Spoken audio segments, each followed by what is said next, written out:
Hello and welcome to A Critical Dragon, where I talk about narrative in film, television, and in books. And today I want to talk about magic in fantasy, not just magic systems, magic, the bigger concept. The reason I want to discuss this is it is one of the key aspects that defines fantasy as a genre, even if it's not found in all fantasy texts. And it can be surprising to realize that. And part of it is, particularly with modern discourse, we've come to expect magic systems, i.e., a form of active magic. And that's not true of the whole genre, and certainly not true of the history of the genre. But it is a certain element, the fantastical element, that has worked its way into the genre as a defining characteristic, but now is seen very much in terms of a magic system, which, I've argued in the past is has really been popularized and consolidated by the movement from role-playing games through computer games into the modern shape it is now. And we don't need to go into all of that. And for those of you who argue against that point, yes, I am indeed aware that there were active magic systems before D&D. The argument is D&D consolidated it and popularized it, because when you think of the number of games, computer games, that were so heavily influenced by D&D and other role-playing games that were influenced by D&D, and then that led to massively multiplayer online games. I think it was World of Warcraft had over 10 million monthly subscribers. There are few fantasy texts that have ever existed that had that kind of active engagement. So when we think of magic,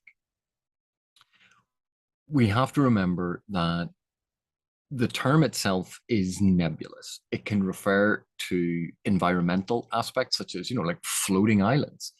We've seen that in a number of different fantasy and even in science fiction. Islands that just randomly float. You have magical fauna and flora, plants and animals that have some sort of inherently magical or fantastical quality. Dragons and unicorns, talking plants, ents. These are magical to a greater or lesser extent, even though they're not part of a magic system. And then we have people. We can have magical people who are not actually creating magical effects. Elves.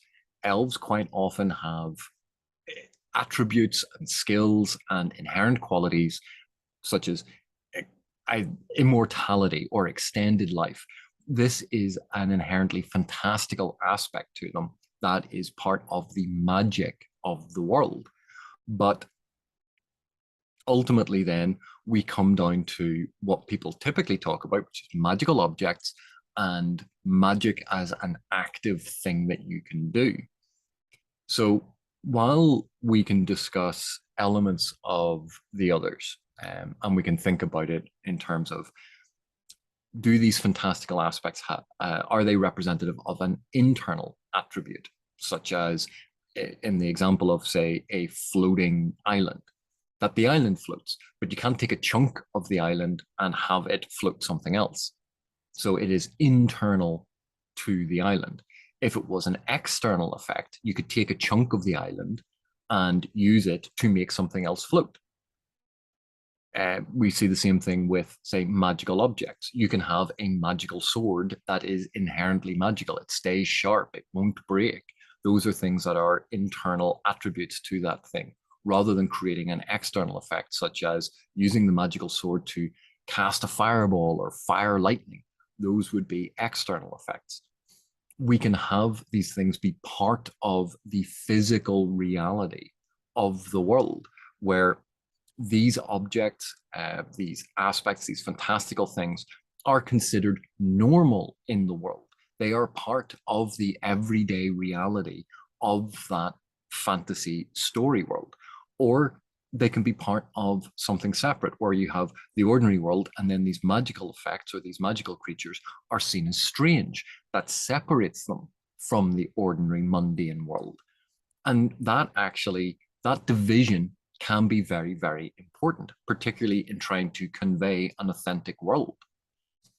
we can have the concept that these magical things are invasive, that they have arrived from elsewhere. So they're part of a fantastical universe, but are strange on the planet, and that adds a dimension to it. Or they can be native to the planet.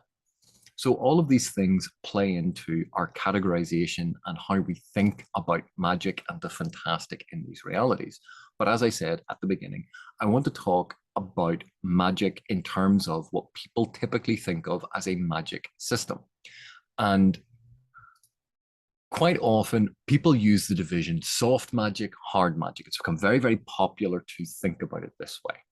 And yeah, it's a very simple, straightforward binary. You can understand why it's attractive. Is it useful? Not really, no. In my opinion, dividing things into hard magic or soft magic or hard magic systems, soft magic systems, kind of misses the point. It is overly simplistic, but we can think of sort of 5 key questions, 5 key aspects of magic that help us refine our appreciation of what an author is doing. And it can actually work if you're trying to create magic for a setting as well. And the 5 I sort of decided on are type, cost, limit, prevalence, and integration. And by this I mean, if we think of type, like I said with the other things, is it an intrinsic quality? Is it something that is inherent in an object or a person? Is it an effect driven or ability driven thing, that there's some sort of superpower that the magic enables? And so when we think about this is the difference between someone having a superpower that allows them to lift things or to fly, but can't do anything else with it, can't make someone else do those things, can't affect someone else with it. Or is it the ability to create lightning and fireballs or cast illusions to create an external effect from the magic? Are they able to teach their skill to someone else? Or is it you have to be a special person? Because that, thinking about it that way, thinking about it in terms of type, rather than, oh, it's elemental, or oh, it's based on crystals, or oh, it's based on metals, or that's all surface level stuff. That's a way to differentiate the obvious literal layer of what you're doing with magic. But when you get down into it, when you look at the structural elements, we're looking at whether it is an intrinsic quality, whether it creates external effects, whether it gives people abilities. Those are the things that actually separate out different aspects of magic. And then we think of, does it have a cost? And this is actually a really important question for magic in fantasy. If there is a personal cost or a societal cost or an energy cost, these things help make the magic feel more grounded for the sort of materialist or realist approach that we now typically take. If you can just wave your hand and create anything at no cost, that there is no energy required to do this, that makes it very hard to believe that you can just hand wave and the thing happens. So, for instance, the genie in Aladdin can just create food and drink out of nothing. And so that feels that it removes a lot of stakes from the world, because anything can just be solved with a hand wave. And yet we know that to make the suspension of disbelief easier for readers, applying a cost to it actually drives up the tension and effect of the magic itself. It makes it more believable, or easier to believe in, would probably be the better way of saying it. It makes it easier to believe in, and also drives up the stakes. If every time you used magic, it had a physical effect on you, that it weakened you, that means that using magic is not your go-to. You have to be really driven or in a bind to use magic, because the cost is high. Or we could have an external cost to it, that blood magic, for instance. You have to sacrifice someone else in order to use your magic. You need the energy to come from somewhere, so you sacrifice animals or people. And that adds a dimension to it, because you can have people who willingly just, go around killing a bunch of people, and that would be a bad magic user. But you can have people sort of sacrificing themselves for the greater good so that their magicians can use their lives to create great effects. So cost is a really important element when we are thinking about magic and fantasy. Limitations, and this is the big thing that sort of comes down to the hard soft divide that people frequently refer to, about knowable or unknowable limits. Now, there is a big difference between rules for magic and limitations on magic. The genie in Aladdin has rules. You can't wish for more wishes. You can't bring someone back from the dead. You can't make someone fall in love with you. Those are rules. It is still what you would typically call soft magic, because there is no limit to what the genie can do with magic. Rules are not the same as limitations. Limitations establish what can be done and therefore what cannot be done with the magic. That is something that you can work into your story. So, for instance, one of the binds that authors can get into is they establish a limitation. This is what you can do. And then they engineer a situation where the character is stressed and pushed beyond their normal limits, and therefore can achieve something with the magic that was hitherto unimaginable, was undoable. And you run the risk then at that point, because you established a limitation, that your reader is going to feel that you just hand waved away the problem, that it is a deus ex machina, that it is a convenient way to solve the problem, instead of seeing it as a perceived limitation on magic that, because of the extenuating circumstances, the person was able to breach. Think of it as the number of times, like in science fiction, where they go, oh, the warp core is running at 100%. Can you push it more? You go, no, it is literally running at 100%. There is no more than 100% efficiency. Oh, we've pushed it to 110% efficiency. I don't know if it is particularly an American thing. The number of times you hear, oh, we gave 120% on the field today. in sports interviews, and you go, how did you give more than everything you could possibly give? But this is used as a way of exaggeration, hyperbola, a way of making the stakes bigger, of exaggerating or emphasizing going above and beyond. And it's given as this, you went beyond the limitations. Again, the problem with that is, if you've established limitations and you have someone breach them, even if you give a good explanation, people may feel it is a cop-out. You go, then that wasn't the limitation. So limitations are a fundamental aspect of what Sanderson called hard magic. Of course, one of the other things that Brandon Sanderson does when he's discussing magic, and if you look at a lot of his work, magic is central to his narratives. It is the thing that is the focus of the narrative and how it solves problems. Problems aren't solved in any other way apart from with magic. Magic is the solution. Because of that focus on magic being the solution, there's additional scrutiny on the magic. But if magic is just one more tool in the arsenal of the characters to solve problems, then there's reduced scrutiny on it, and therefore the limitations do not need necessarily to be as concretely exposed. Then let's talk about prevalence. Prevalence is another big thing.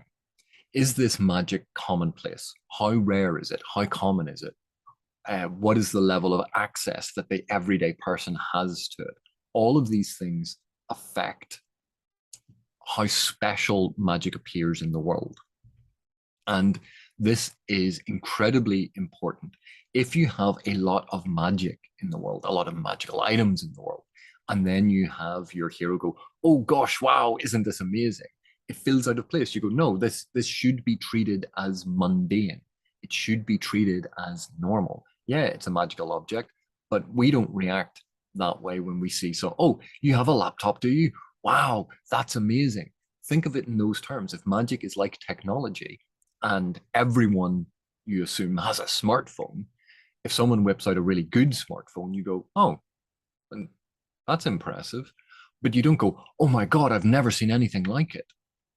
The prevalence of magic in a world is quite often a far more important aspect than the definition of limits, because the prevalence in the world will affect how all of the characters see it and whether or not they plan for the use of magic in their plans or the use of magic to frustrate their plans. If magic is prevalent and the villain's plan relies on doing X, Y, and Z, and they never figured in that someone would just cast a spell, it makes the villain's plan fall apart. So prevalence, how common or rare are these magical things in the world? That creates authenticity when you have considered it. And then integration. This goes with prevalence. Have you actively considered that if the magic existed in that world, how the people, the society would be altered by it? If teleportation were an aspect of technology that we all had ready access to, how would that affect our society? It wouldn't just mean our commutes would be shorter, but you would think about how it would affect transportation, the number of cars and roads and motorways that we have, trains, planes, automobiles, all those things, all those industries would be affected. And not only that, how would we manage teleporting into the city center, teleporting into a mall? Structures in the mall would be set aside for people teleporting in. Would it be regulated? Who is going to regulate it? Do we have competing teleporters? Is there a limit on teleporters? How would it affect moving between countries? Because suddenly, if you could teleport anywhere in the world, we don't have borders anymore. How is that going to be maintained? There are ramifications for the introduction of magic into a world. And if you haven't considered it at all, it is going to feel like a magical element that has been dropped into your world and not been integrated. At the same time, no one expects a fantasy world to have fully integrated and considered all aspects of a new technology, magic, being in the world. No one person can imagine all of the ramifications because worlds are more complicated than any one person can fully envisage. And that will always be a tension. But essentially, when we discuss magic, when we think about magic, if you're designing a fantasy world and want magic in it, thinking about the type in terms of how is it manifesting? Is it creating abilities or intrinsic qualities? Is it allowing people to create external effects?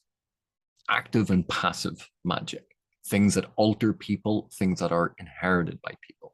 That is a big question.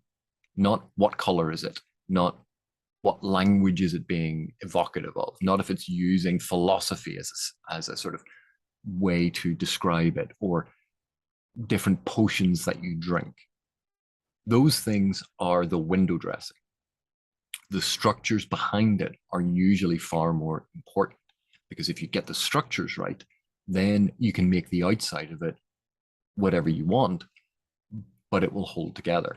So what type is it? Does it have costs? Does it have limits? What are those limits? They don't necessarily need to be explained overtly and continually to the reader, but you as author should have a rough idea of costs and limits. How prevalent is it in the society, and how well integrated has it been to the story world? Those are big elements that sell it in terms of authenticity. So those are just my thoughts on magic. It is part of a broader conversation because every narrative, every story world, every fantasy uses fantastic elements, magical elements in different ways. And to come up with you must do or magic should do is denying the sheer range of different approaches to the fantastic that we have in the genre. And usually when people talk about, I prefer a hard magic system, they mean it for the type of novel that they have seen it in, not that that is how you should always do magic, because that's inappropriate for something like The Last Unicorn. The Last Unicorn should not have a hard magic system.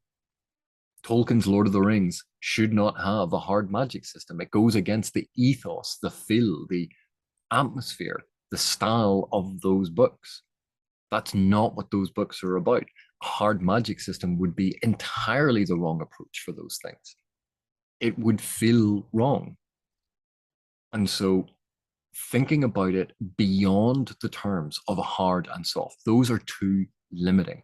And even when we talk about those terms, hard and soft, there's actually a whole load of structural elements behind them. The type, the cost, the limit, the prevalence, the integration. These are all aspects that are part of your construction of the magic of the world. But the overriding thing above all else is that it is far more important that the magic be appropriate for the narrative that you are telling. The magic should be appropriate for the narrative that you are consuming, that you are reading. That is the important aspect. And if the narrative is not focused on the magic, if the narrative is using it as a background element, then you may take an entirely different approach to it than you would than if it is a clear, focal, and central element to your storytelling. Those are just my thoughts on it. Hopefully they are useful. Thank you very much for watching. Thank you for your continued support, and I'll see you in the next one.